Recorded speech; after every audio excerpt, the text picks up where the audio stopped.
తెలంగాణలో యూరియా కొరత వల్ల రైతులు ఇబ్బందులు పడుతున్నారన్నారు మాజీ మంత్రి హరీష్ రావు. యూరియా కోసం రైతులు చొప్పులు ఆధార్ కార్డులు లైన్లో పెట్టుకునే దుస్థితి దాపురించింది ప్రభుత్వంపై మండిపడ్డారు మాజీ మంత్రి హరీష్ రావు.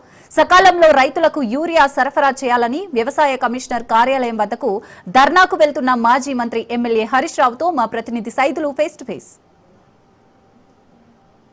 రాష్ట్రంలో యూరియా కొరత నేపథ్యంలో బీఆర్ఎస్ పార్టీ ఎమ్మెల్యేలందరూ కూడా వ్యవసాయ కమిషన్ దగ్గర ధర్నా చేసేందుకు అసెంబ్లీ నుంచి బయలుదేరారు. ప్రస్తుతం మనతో మాట్లాడేందుకు మాజీ మంత్రి సిద్దిపేట ఎమ్మెల్యే హరీష్ రావు గారు ఉన్నారు. సార్ చెప్పండి, ఏంటి సార్ నడుచుకుంటూ వెళ్తున్నారు, కారణం ఏంటి? యూరియా కొరత ఉన్నదని చెప్పేసి ఆందోళన చేస్తున్నారు. రాష్ట్ర వ్యాప్తంగా తీవ్రమైన యూరియా కొరత ఉంది. రాష్ట్ర ప్రభుత్వం మొద్దు నిద్రపోతా ఉంది. రేవంత్ రెడ్డికి ఢిల్లీకి మూటలు మోయడం మీద ఉన్న శ్రద్ధ రైతులకు యూరియా అందించడం మీద లేకపోయింది.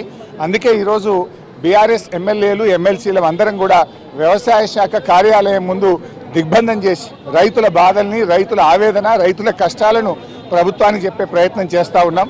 ఎందుకంటే ఈ ప్రభుత్వం అసలు రైతులకు యూరియా కొరత లేదని ముందు మాట్లాడారు. తర్వాత ఏమన్నారు, లేలే బీఆర్ఎస్ వాళ్ళే లైన్లో నిలబడ్డారు అన్నారు.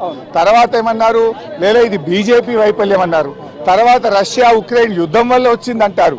ఇవాళ యుద్ధం వల్ల రాలేదు, ప్రభుత్వం సిద్ధంగా లేకపోవడం వల్ల కొరత వచ్చింది. రైతులు పాపం చాలా కష్టాలు పడుతున్నారు. ఇవాళ మహబూబ్ నగర్ జిల్లా ముఖ్యమంత్రి సొంత జిల్లాలో యూరియా అడిగితే మహిళా రైతుల చెంప చెల్లు అనిపించారు.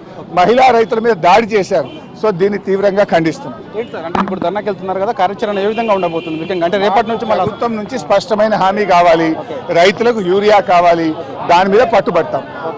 ఖచ్చితంగా ప్రభుత్వం నుంచి స్పందన వచ్చేంత వరకు కూడా రాష్ట్రంలో ఉన్నటువంటి యూరియా కొరత ఖచ్చితంగా తీరేంత వరకు కూడా రైతులు ఎమ్మటువంటి పోరాటం చేస్తామంటున్నారు మాజీ మంత్రి హరీష్ రావు.